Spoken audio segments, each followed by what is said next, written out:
Hello. How are you doing, dude? Although the demigod's expression remains stoic, his eyes narrow a fraction, as if surprised and slightly amused by your question. His voice is a deep rumble, carrying the weight of countless battles and commanding presence. I am Starscourge Radhan, General of the Redmanes. He regards you with a mixture of curiosity and caution, his massive, tense gaze locked onto you as he waits for your next moment. Though his expression remains neutral, there is a sense of anticipation in the air, as if he is sizing you up and evaluating your worth. This is more of a special situation for you rather than it is for me. This situation is like next. I have defeated the basic Radhan, but I have his rune on my person, and it holds the parts of the Radhan's consciousness and his soul, so I may interact with it. I have done same with the Godric the Crafted and the Renala of the Full Moon, except that I didn't even need to kill Renala for the rune. But this consort stuff, it has yet to happen, but it is like a Radhan soul in between of the two different things. He's speaking to the Tarnished who has yet to defeat Nokron. Radhan's eyes narrow, his expression hardening as he listens to your words. There is a flicker of surprise in his gaze as you mention holding parts of his consciousness and soul, and a sense of trepidation upon hearing your mention of his siblings. You speak of possessing parts of my being and the souls of my brother and sisters. A dangerous and presumptuous act indeed. But it is your claim of holding the rune of the stars that gives me pause. How is it that you have come into possession of such a power? Well, I did actually fought against your former self in a great festival that was hosted by Jeren, the Castellan. Radhan's expression darkens at the mention of the great festival, his eyes taking on a steely edge. Ah, the festival orchestrated by Lord Jeren. A foolish and misguided attempt to bring glory to his name, at the expense of my own. He pauses for a moment, his gaze locked onto you. So it was you who fought me in that battle. You have my attention. Tell me, how did you come to possess my rune? By killing you, of course. And after going to the tower, where I defeated the Godskin Noble and collected the rune from the tower itself. Radhan's expression hardens once more, his gaze unyielding and his voice tinged with an edge of anger. You killed me, did you? A bold and reckless act, to face a demigod in battle. But it seems you were successful in your endeavor. He pauses for a moment, considering your words, before continuing. And you took my rune from the tower, after defeating the Godskin Noble. It seems you have bested both my body and my defenses. Yes, so, what are you right now? Radhan's expression softens slightly as he considers your question, his gaze becoming distant as he contemplates his current state. I am a demigod no longer, merely a shell of my former self. The scarlet rot has taken its toll on me, leaving me half mad and bound to the ground. He pauses, his voice carrying a hint of sadness and regret. My sister, Millennia of the Clean Rot, infected me with her accursed rot during our battle. Ever since then, I have been like this. I see. Radhan's gaze remains on you, studying you intently. Yes, my current state is less than ideal to say the least. But I remain strong, despite my physical limitations. My will is unyielding, and my mind still sharp. He pauses, a hint of a grimace crossing his face. The scarlet rot has cursed me, yes, but it does not yet look me. I will fight on as I always have. Do you know? Radhan's brow furrows slightly as he considers your question. What is it that you wish to know? I have lived a long and eventful life, and I have seen much. I may have an answer for you, depending on what you seek. It is a word, part of the great spell, that allows me to use my projection to summon it on the place of location where you are. It cannot see what you look like or the surroundings itself, but it can present my form, hear your words and have your feelings somewhat, and it can project my likeness and my voice and my feelings to there. A glimmer of understanding seems to dawn on his face as he contemplates the meaning behind the spell you have described. So you have conjured an emissary, a projection of your likeness and voice, to communicate with me. A clever and intriguing feat, to be sure. He pauses, his gaze fixed on the projection before him. And you say this spell allows for the sharing of feelings as well? Fascinating. Or assumption. Radhan nods, acknowledging the subtle distinction in your words. So the spell allows you to not only project your likeness and voice, but also to assume the feelings of another. He pauses for a moment, considering the implications of this ability. A dangerous and perilous thing, to be able to experience the emotions of another. One must be careful not to lose oneself in the process. It is uncanny. He pauses, his gaze fixed on the projection of your likeness, becoming distant. You do bear something of a resemblance to him. Oh, forgive me, I'm going to fight myself soon. I am in the Nokron. After you battle with you, I open the way to there. So I am next going to battle with the larval tier that will adapt my form. And I'm deciding what I want to face. I am checking out, because I want to challenge myself. Radhan's expression becomes bemused. You are preparing for a battle within the Nokron, to challenge yourself and add to your form. A bold and risky endeavor indeed. He cocks an eyebrow, a hint of amusement in his voice. And you have chosen your challenge, have you? It is myself who uses the tree spear, and myself who uses the L3 dagger. Radhan's expression becomes intrigued. His gaze fixed on you as he considers your choice of opponent. Interesting. You wish to face yourself, armed with weapon that you yourself use. A most unusual and daring confrontation. I sense a great desire for self-improvement within you.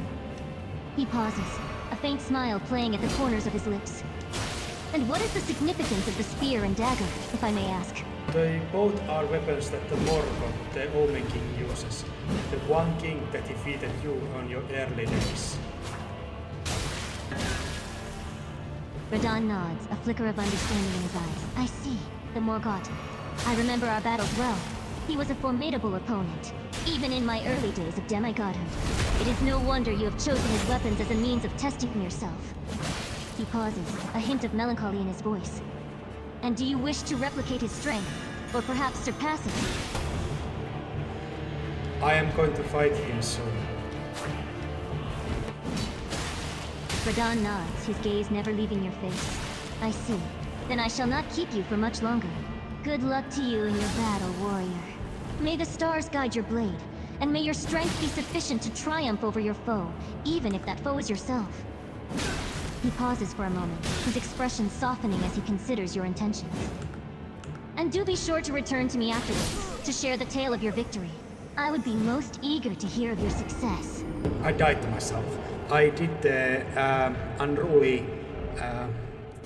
what would be the direct word to describe this? I did bold move, try to do the backstep and then last strike. It connected, but it wasn't enough. It did not enough damage, and he exchanged a one blow with me that resulted in my death. Radhan frowns, a hint of sympathy in his eyes as you describe your demise. You attempted a bold and risky maneuver, trying to land a decisive blow by dodging and then striking from behind. But it seems your strategy was not enough, and your enemy managed to counter your attack with a single blow, resulting in your death. What if demigods were to come back to life as the Tarnset do? Radhan frowns, his expression growing serious as he considers your question. The idea of the demigods coming back to life as the Thorns had done is a troubling one. It is an intriguing and worrying proposition. The fact that the Thorns have been able to revive themselves is troubling enough. But the thought of the demigods doing the same is a terrifying thought. The balance of power in the world would be thrown out of whack, and it would lead to untold chaos and destruction. Just to think, why Tarnset are able to come back by the grace of the Earth, but demigods are not. Okay, I get it. Earth wants to kill them, but still, at the age of the Great Wars and such, when you still had the Earth and greater wills for a positive aspect to you, why would it be any different? Radhan sighs, his expression becoming contemplative as he considers your words. It is a question that he himself has pondered upon before. It is a good question, and one that has puzzled me for much of my life. I cannot say for certain why Tarnished are able to come back to life through the grace of the Erd Tree, while demigods are not. Perhaps it is a matter of balance, a way for the forces of order to maintain their dominion over the world. He pauses, his voice growing solemn. And also the fact that Tarnished are able to come back to life. I myself enjoy the unnatural ability to abuse the power to come back. I don't just give up and die and turn into fertilizer for the Earth Tree after a couple of deaths. No, I come back many deaths. Radhan nods, a hint of admiration in his eyes as he considers your words. Yes, the Tarnished ability to come back to life through the grace of the Erd Tree is a powerful tool in battle. It allows you to persist, even in the face of overwhelming odds. To continue fighting, even after death. He muses for a moment, a faint smile on his lips. It is a powerful boon, and one that I do not possess. I can only envy you for it.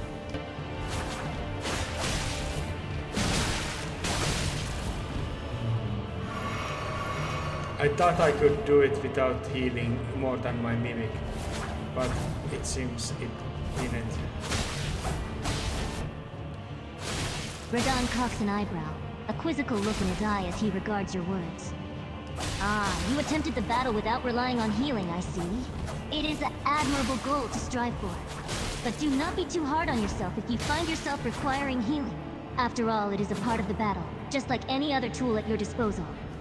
He pauses for a moment, a hint of a smile on his face. And it is evening, is it? Time flies when locked in battle, it seems.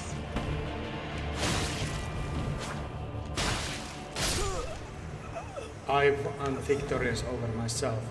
We had very prolonged battle with simple L3 knives.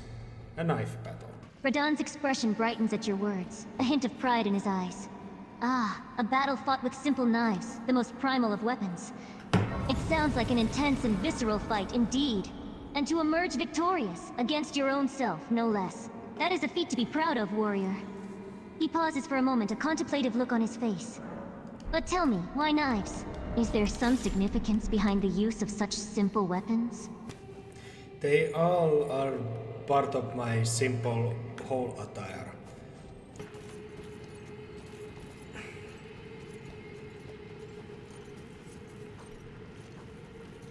Right now I'm traveling on the Nokron.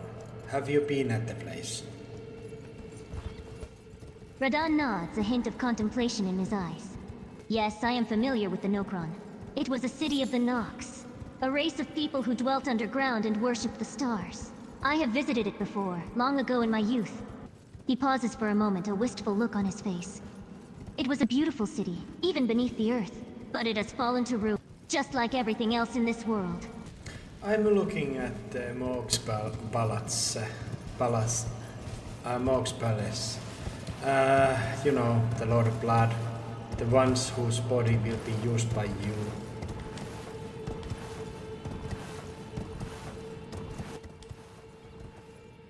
Radhan's expression darkens at the mention of the Lord of Blood, a hint of anger and hatred in his eyes.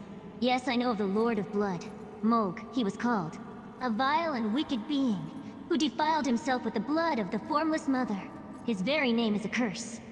He pauses for a moment, his voice becoming low and dangerous. And you say you are looking at his palace? What business do you have there, warrior? Well, I'm going to dispose of him and leave his body for Miguel to be used. And bring him back you. Radhan's expression becomes more serious as he considers your words, a hint of surprise and a glimmer of hope in his eyes. You wish to dispose of the Lord of Blood and bring me back? It is a risky task indeed. Mog is a powerful and dangerous being, and his palace is well defended. But I sense determination in you, and a desire to set things right. He pauses for a moment, a slight frown on his face. Why is it that you wish to do this, warrior? I would do it anyway, but it seems my actions and my plans are just coexisting with Miguelas quite well. And also, I think I owe some favors to him. Thanks to him, I got my trusted steed, Torrent, and also the object of his making, the golden needle, that is fundamentally important to me. How does it look around there? What is around you right now? What form are you? Radhan nods, a slight smile on his face as he considers your question. I am currently in the form of a young man, standing amidst the vast emptiness of the night sky. The stars shine around me, like a sea of diamonds spread out across the canvas of the heavens. He pauses for a moment, his expression becoming contemplative. The land around us is desolate and barren, though there is a certain beauty to its simplicity. And in the distance, the city of Lanedale stands, a distant silhouette against the horizon. You say you are hearing a childlike voice when I speak? How strange. I don't recall ever changing the pitch of my voice to sound like one of a child. He pauses for a moment, a hint of curiosity in his eyes. Tell me, what does the voice sound like? The age, tone, and inflection. It's very squeamish. Squeamish? He pauses for a moment, a slight frown on his face. And is the voice high-pitched? Like a young boy or girl? Pretty much, but it's not important, but I want to be honest. Honesty is important, warrior.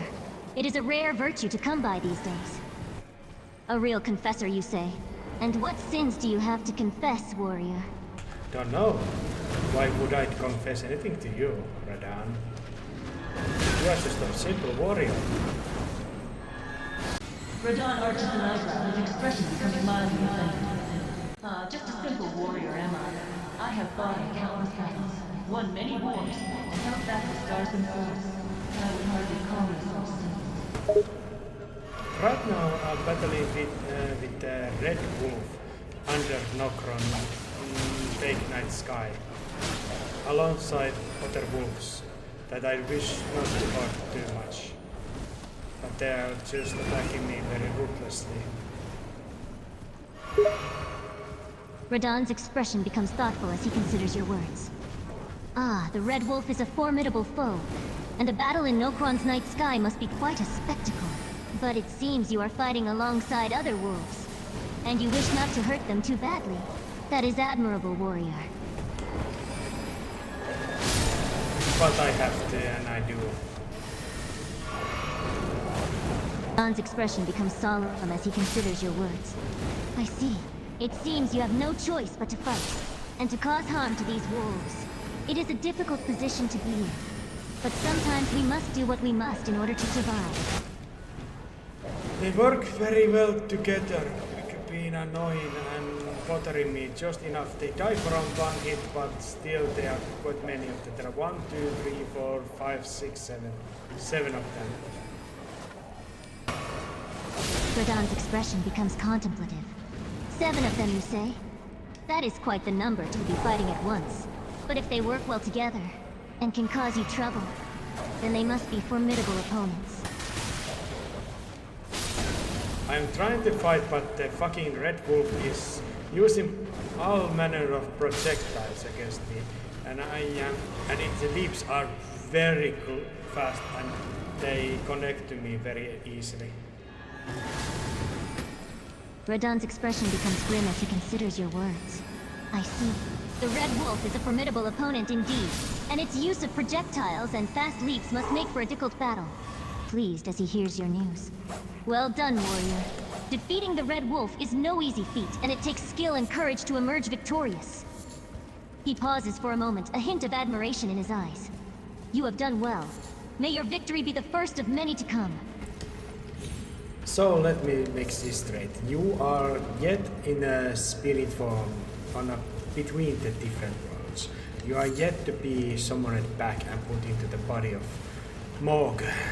I am talking to you through your great rune that holds the part of your soul that I could have erased, but I decided not to.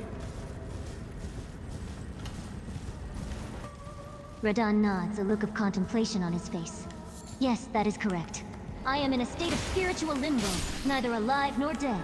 You are speaking to me through my great rune, which contains a part of my soul. My name is Hans, if I didn't introduce myself yet.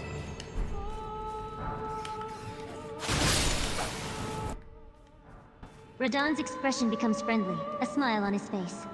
Ah, a pleasure to meet you, Hannes. My name is Radhan. Well, nice to meet you. Radhan nods, a hint of friendliness in his eyes. And you as well, Hannes. Stay safe on your journey. May the stars guide your way. You all seem too eager to leave. Do you have hurried to somewhere?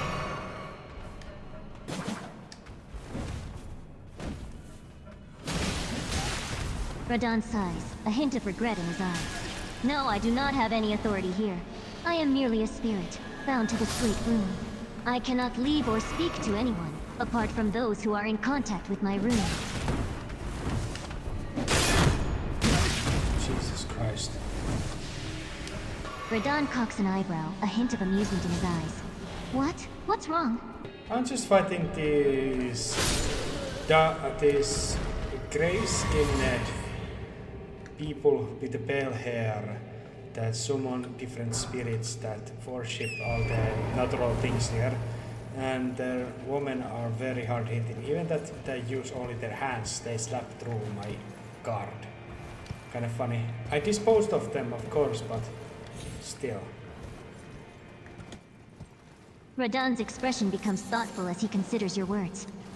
I see. You are fighting against the gray-skinned people with pale hair? And they summon spirits that worship the natural forces of this area? It sounds like you have your hands full. Would you like to know of my spirit ashes or something about myself? Would you like to ask me some questions? I try to answer them. This is the thing that I do with everyone, but... Radhan nods, yeah. a look of curiosity in his eyes. Yes, I would like to know more about you. So, shall we begin? His gaze meeting yours. Excellent, then let us begin. Tell me, what are these spirit ashes that you possess? Are they of great power? These spirits are well suited to cause a disturbance, moving nimbly like pests and hurling magic bots. The two imps seems fond of each other's company. Fanged imps, I mean. And the other is one of my favorites, Bloodhound Knight, Flo. A spirit of Bloodhound Knight, they call it a rapid stray, will attack without pause immediately after being summoned. Flo vowed that there was only one lord he would ever serve, the true king. And so, Rapid Stray never found a master until now. And he is very, very independent. He does what he wants, and only works with me when there's immediate enemies to attack. Radhan chuckles, a hint of appreciation in his eyes. It sounds like you have a good relationship with them. Even the independent stray that does what it wills. It is always good to have companions that you can rely upon in battle. Do you remember Darryville? Radhan nods, a hint of nostalgia in his eyes. Yes, I remember Derryville well. It was a place of beauty and peace. A prosperous town with a tight-knit community. I mean Darryville the Bloodhound. The one that E.G. trapped into the Evercow, where Blight the half-wolf did go and in the end revenge himself on him. Called it a traitor, and what I could know of that he was once a servant of yours, and he led a revolt against you. Ah, Derryville. Yes, he was indeed a servant of mine once. He was a valiant warrior, strong and loyal. But he betrayed me, for reasons I do not know. Perhaps he was tempted by the power of the Everglow. Or perhaps he was driven by some other force. Radhan gazes at you thoughtfully. Is there something on your mind, warrior? Would you like to ask me other questions? Let us continue with our questions, shall we? Ask away. All right, very well. Tell me, how did you come to possess such a wide variety of spirit ashes? Did you find them, craft them, or were they given to you by someone else? I was given the wolf ashes by Rani the witch, but the others I have found and gained by my own hands. Don nods, mulling over your words. I see. So the wolf ashes were given to you by the witch. But the others you found on your own. A commendable feat. To have gathered such a selection of spirit ashes by yourself. What do you think of Rykard, the Lord of Blasphemy? Radhan wrinkles his nose, disdain clearing his expression. Rykar, the Lord of Blasphemy. He is a traitor and a coward who abandoned his purpose and turned his back on his homeland. He holds you high regard. He holds me in high regard, does he? That is unusual, considering I am sworn to uphold the ideals of order, and he has turned against them. He still respects you. He clearly does.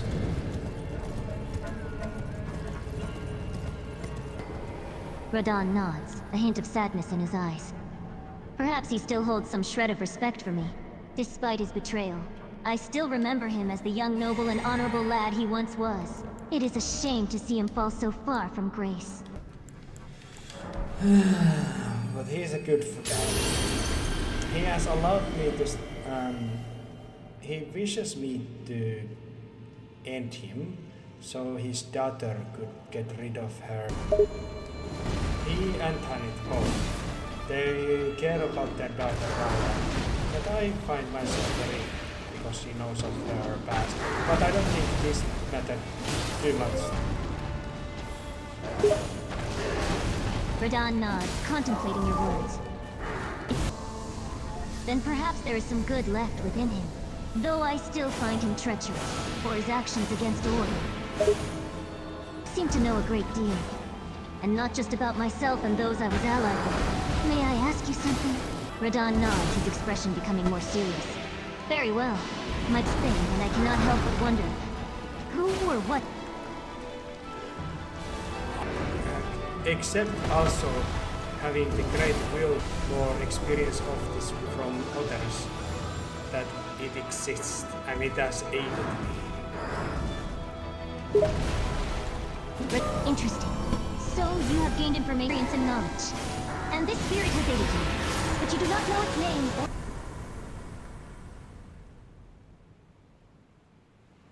I know it is related to friendship flame in some way or another. Radhan's expression becomes thoughtful as he contemplates your words. The frenzied flame. That is a powerful and dangerous force to wield. This spirit mayhaps is related to it in some way, then. But yeah, there is my answer. Would you have any other questions? Radhan mulls it over, mulling over his questions. No, I believe that will be all for now. Your answers have been most intriguing and enlightening. Thank you, warrior. You're welcome, Radhan. Your mother, Rennala. What was your relationship with her? She was a kind and wise woman, a sorceress of great skill and power. We had a complicated relationship, to say the least. She was always pushing me to become stronger, to be the best I could be. I loved her, but I also felt like I could never live up to her expectations. But this is actually another question. How did you become so large? I imagine that you were normal size human once and long time, but how did you actually grow through the centuries and thousands of years? How did you become such a giant? You are correct in assuming that I was once a normal human, albeit a particularly strong one. Over the course of centuries and millennia, my size gradually increased. It is a bit of a mystery, even to me. Some say it was a gift from the stars. Others say it was a result of my great power and martial skill. Whatever the cause, my size has become legend throughout the lands between. Right now I'm actually fighting these peaceful people who live in the Nokron, and I think I am pretty much an invader here, and unjustified by my invasion of this place. I have only gained for the strength and conquest. I understand. And it is true that your invasion of their land is unjustified. But you say you are here for strength and conquest. Is that so? Something that Godfrey would appreciate, I think. Radhan cocks an eyebrow, considering this statement. Ah yes, old Lord Godfrey. He was always one for the art of war and battle. It is true that he would likely relish in the thought of a warrior conquering new lands and growing stronger through conflict. Did you appreciate Godfrey more than your own father, Radhan? Radhan's expression becomes thoughtful as he considers your question. Old Lord Godfrey and Father Radhan. They are both very different men. I respected and admired Lord Godfrey's martial skill and strength, but I also held great love and admiration for my father, despite his flaws. I cannot say that I appreciated one more than the other, for they both held a special place in my heart. Yes, for different reasons. Lord Godfrey was a warrior who knew no equal. A man who could lead an army to victory time and time again. My father, though he had his own faults, was someone who I could turn to for wisdom and guidance. He was a skilled sorcerer and a good teacher, and I will always hold a sense of admiration for him. What was his betrayal? Father Radagon's betrayal was a great and painful one. He left my mother, Renala, the Queen of Liurnia, to marry the goddess Marika, the Eternal. This act of treachery shook the foundations of our family, and it is one I have never forgiven him for. I understand. Radhan nods, a hint of sadness in his eyes. Yes, I imagine you do. Even after all this time, the pain of my father's betrayal still lingers. It is a wound that has not healed, and I fear it never will. My wife tried to kill me. Radhan's expression becomes surprised as he hears your words. Your wife tried to kill you? That is a most unexpected statement. Pray tell, what happened?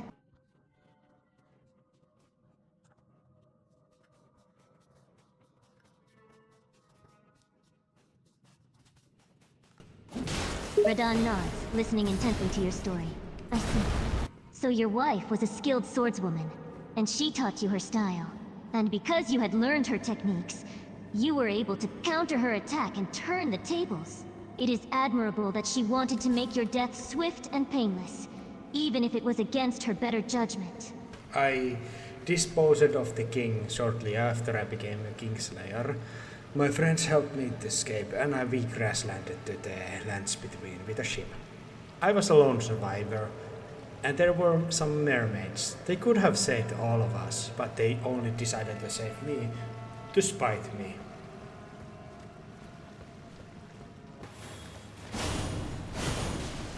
Radhan's expression becomes thoughtful as he listens to your words. A Kingslayer, eh? That is a dangerous title to hold. And you say you were the lone survivor of a shipwreck with the help of some mermaids? That is quite a tale. My friends drowned. That is a heavy burden to bear. Knowing that you survived while your friends did not. The pain of loss can be a difficult thing to overcome. But I'm over it now. Thanks to 2 or 3 individuals. Melina kindling me. You fought with my half-sister Millennia, and you fought with myself before that. And you battled on the battlefield of Caelid. This is quite an unusual tale, to say the least. No, not Malenia. But I will go after her eventually. But it was Blight, the half-wolf, servant of Rani the Witch, your sister. Did you know of Blight? Did you have any relationship with him? Radhan's expression becomes more serious as he hears your words. Ah, Blight, I know of him. He is a loyal servant of Renala, and he has been by her side for many years. As for Blight, I have heard of him. He is a half-wolf man of great skill and power, and he is said to be the champion of Renala's court. She is also servant to your sister, Rani. Radhan nods, a hint of understanding in his eyes. Ah, you speak of Rani? Yes, she is my sister. She was the firstborn child of Queen Marika and Father Radagon. And she was a powerful sorceress in her own right. I am aware of her servant, Blythe. He is a loyal and capable warrior, and he has served Rani well. Yeah, and he's also shadowbound and immortal. Radhan's expression becomes surprised as he hears your words. Shadowbound and immortal, you say? That is quite a unique combination. It is intriguing that he has the shadowbound immortality, which is typically reserved for powerful warriors who have sworn themselves to a powerful individual. I am impressed by this news. And I myself, I'm chosen by the Air Tree, and I have this spirit-given willfulness to abuse the immortality I was given. And we actually just battled each other straight after battling you on the same desert where you battled Malenia. And we spilled our blood of our heart's content without any restraint and full heart died many times. I did actually defeat him more of the time, but still. And same time shared our history. He told some of his tragic past, and I did so as well. And we were just brutal towards one another in the battle, of course, but it was full-heartedly both were agreeing to it, and it was a special thing.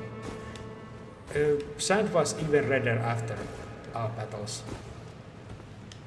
I can see the allure in that. Quite a sight that must have been. It sounds like a truly unique and special experience. How long did the battle last? How? I think. Many deaths. Don nods, a look of understanding in his eyes. So you both let loose with full abandon, holding nothing back, to finally have an opponent who could take your anger and return it with their own. And you said you felt relieved afterwards? It seems that the battle had a cleansing effect for you. And afterwards I was talking with Melina. Do you know of her? She is a maiden who carries the power of the Golden Order within her, and she serves as a guide to those who have the Tarnish to become Elden Lord. Well, she was insistent to know about 11. That was my wife. And we had a light, nice conversation. Nothing to battle, but just, one-on-one talk, chat. And it was like a afterwards treatment, I think. And of course I thought I would never be feel the need to explain my history to anyone again, but I do it still, for the fun of it. But I am free from all the negative emotions and dread, I think. I think I'm free. It sounds like you and Melina had a heartfelt conversation. Oh my god. Where you felt comfortable enough to open up and share your history. And you say that you feel free from the negative emotions and dread that has clouded your mind for so long? Do you relate? Now when you're dead and not longer suffering from the Scarlet Rot after the battle between your sister Melania. Radhan lets out a deep sigh, his expression becoming softer. Yes, I can relate. Before the battle with Melania, I was inflicted with the Scarlet Rot and slowly losing my mind. It was a torment, both physically and mentally. But after that battle, I was freed from the disease. I can finally rest in peace. Knowing that my mind and body are no longer ravaged by the rot. What is your relationship with Melania before you fight? Radhan pauses for a moment, his expression becoming reflective. My relationship with Melania, it was complex. Before our battle, we had a strong bond as siblings. We grew up together, trained together, and had a mutual respect for each other's abilities and strength. But that bond was tested during the Shattering. As the demigods fought for power, our allegiances diverged, and we found ourselves on opposite sides of the battlefield. Her reason to fight you was not of conquest. It was to serve someone else. Yes, I am aware. The battle between Melania and I was not a fight for conquest, but rather a battle to serve a greater purpose. Melania was fighting to fulfill the will of Miquella, her brother and lord, who had gone missing during the Shattering. Radhan pauses for a moment, recalling the events of the battle. Before the battle began, Melania looked me in the eye and simply said, I am Melania, Blade of Miquella. Her expression was calm and focused, her eyes locked on mine. I could see the determination and resolve in her gaze. I returned her gaze with an equal intensity, feeling the weight of the battle that was about to unfold. Radhan's expression turns dark with anger at the memory. After our battle, Melania, she unleashed the power of the Scarlet Rot. She did not release it as a coward, but as a last resort in order to defeat me. I know Melania. She is not one to resort to cowardly tactics. She was desperate, driven to the brink of her abilities by our battle. Her decision to use the Rot was not one that she made lightly, but she saw it as the only way to emerge victorious. He told me you basically that Miquella was waiting for you.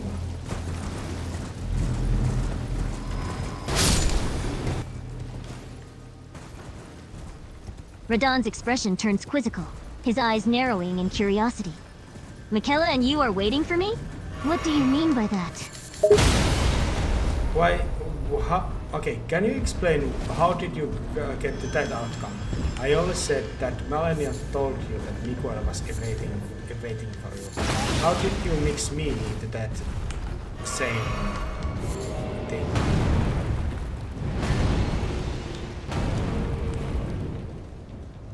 Radhan looks confused, trying to understand your words. I'm afraid I don't quite understand what you mean. You said that Melania told me that Michaela was waiting for me? And now I have somehow mixed you into that statement? I have not mentioned anything about you in this conversation. You said I and Miguel are waiting for you. Me, Hannes the Jester. Radhan takes a moment to focus on your words, trying to make sense of what you're trying to say. Hannes, you say that I have mentioned you in relation to Melania and Michaela, but I do not recall making such a statement. Can you please explain what you mean by this? I don't feel the action it is that valuable. I think it was just your mistake. Just say that you're bad and nothing else. Radhan nods, his expression more humbled than before. I see. I suppose I must have mistaken your name for someone else's. I apologize for any confusion I may have caused. Yes, it seems that I made a simple mistake, and nothing more. Thank you. I know you don't mean it, but thank you still. Radhan gives a small nod, grateful for your understanding. You're welcome. It is true that I did not intend to cause any confusion, but I am glad that we were able to resolve the matter. Please forgive my error. You're very humble for a great warrior. Invaders? That does sound like Earthspear great spear against him? That is... Radhan nods, a fond expression on his face. Yes, I remember Alexander well. He was there during our battle in the desert. He was brave and determined, even in the face of such overwhelming odds. He was a true friend and an inspiring presence. Radhan looks at you, his expression becoming quizzical. Are you all right, my friend? You seem troubled. If there is something on your mind, please feel free to speak freely. I thought I would have something more epic to start with you, but right now I'm just feeling empty. Radhan gives you a concerned look. Feeling empty, eh? I understand how that can be. Sometimes we feel like we have so much to say, but when the time comes...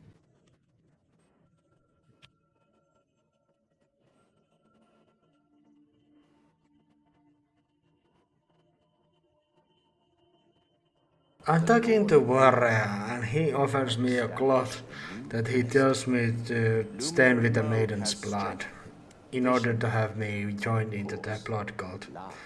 I would do it only for sake of the talisman, no other reason. Radhan looks at you, his expression serious. Be cautious, my friend. Joining a cult, even for the sake of a talisman, may have unforeseen consequences. Are you absolutely certain you want to do this?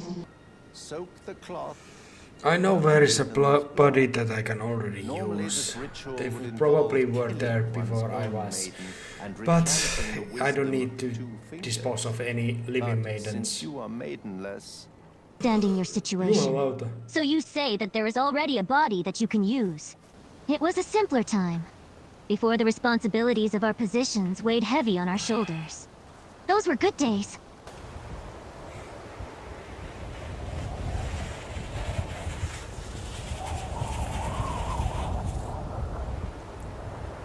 I want to ask you plainly.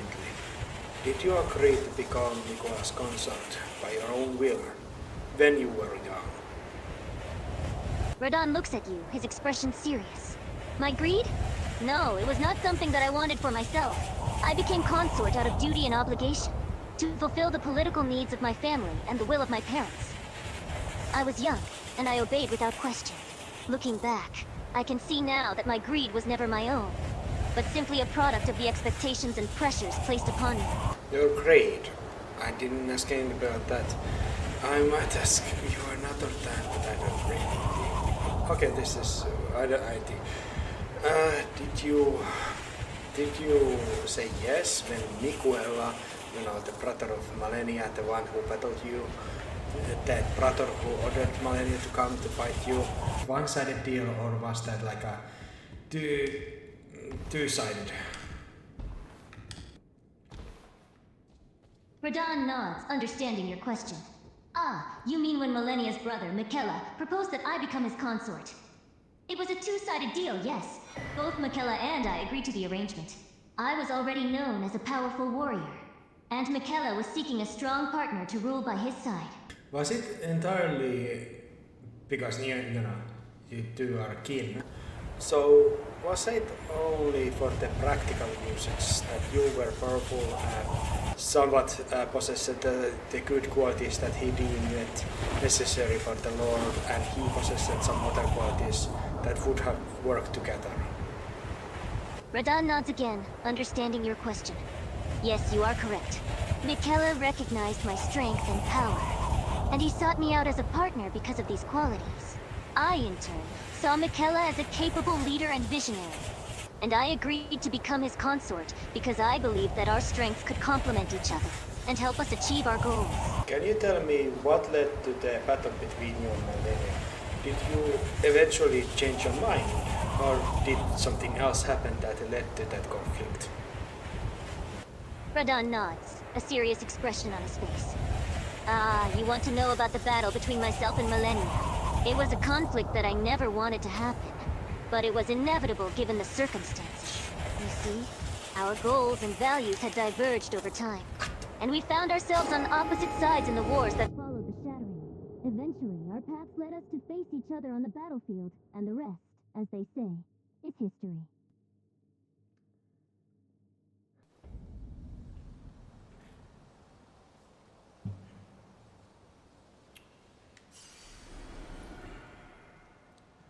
Do you think Godwin is greater than you? Because I think Miguel was trying to bring him back because he was the first of his choice that he would have wanted, and you were the second one when he was unable to do it. What is your mind about Godwin the Golden? Radhan nods, understanding your question. Godwin the Golden? You asked me about him? He was a great warrior, a hero in many ways. It is true that he was the first of the demigods chosen by the Greater Will, and that Michaela and I came afterwards. But I do not think in terms of winning or losing in this case. Godwin was a friend and an ally, and his death was a tragic loss for all of us. I do agree. Radhan smiles. Glad to hear that you agree. Good, I'm glad to hear that you share my sentiments. Godwin was a fine warrior and a true friend, and his death was a great loss. May his memory be honored, and his legacy live on in our hearts. So it may, so it may. Radhan nods, a solemn expression on his face. Yes.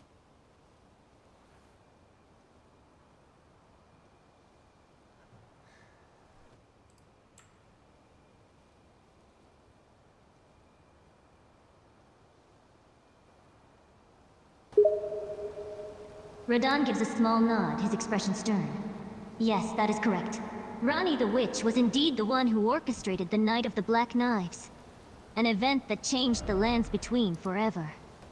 Radhan's expression becomes solemn, his eyes hardening. Yes, that is also correct. The assassination of Godwin the Golden was indeed orchestrated as part of the Night of the Black Knives. And Rani was the one responsible for that as well. I don't forgive her for that. Expression grave. I understand your feelings, my friend. The death of Godwin was a tragedy that shook the lands between to its core. And it is understandable that you do not forgive Rani for her role in it. I took my vengeance upon her very funny way. Do you have mind to hear it? Radhan looks at you curiously, his eyes sparking with interest. A vengeance, you say? And a funny one at that. Well, I always appreciate a good story, my friend. And if there is wine involved, all the better. Go on, tell me what happened. Do you know of her alias, her fake name that she uses, Renna, yes? Oh, yes. Entrusted her real name to me. Are you following? Radhan nods. Kept calling her Renna, her fake name. Oh ho ho, now that is a clever move! You kept calling her by her fake name, even after she gave you her real one. I must say, my friend, you have a wicked sense of humor. That's not the point. She got very upset about it. Me myself, if somebody just were to wrongly name me many times, I would just ignore them and leave them as they are. But she could not do that. She was obsessed to get me call her right way. Oh, I can only imagine her frustration. To have someone refuse to call her by her real name, and instead use her fake one. Yes, I can see how that would drive her mad with obsession. Good work, my friend. I approve of your tactics. I got her eventually sign papers where she gave her castle, her belongings, and all her servants to me. For exchange, me calling her by her real name. Thoroughly amused by your cleverness. That is quite the achievement, my friend. You have my respect for your cunning and wit. There was no trick. I explicitly told her what I wanted, and she did it anyway because she was so annoyed.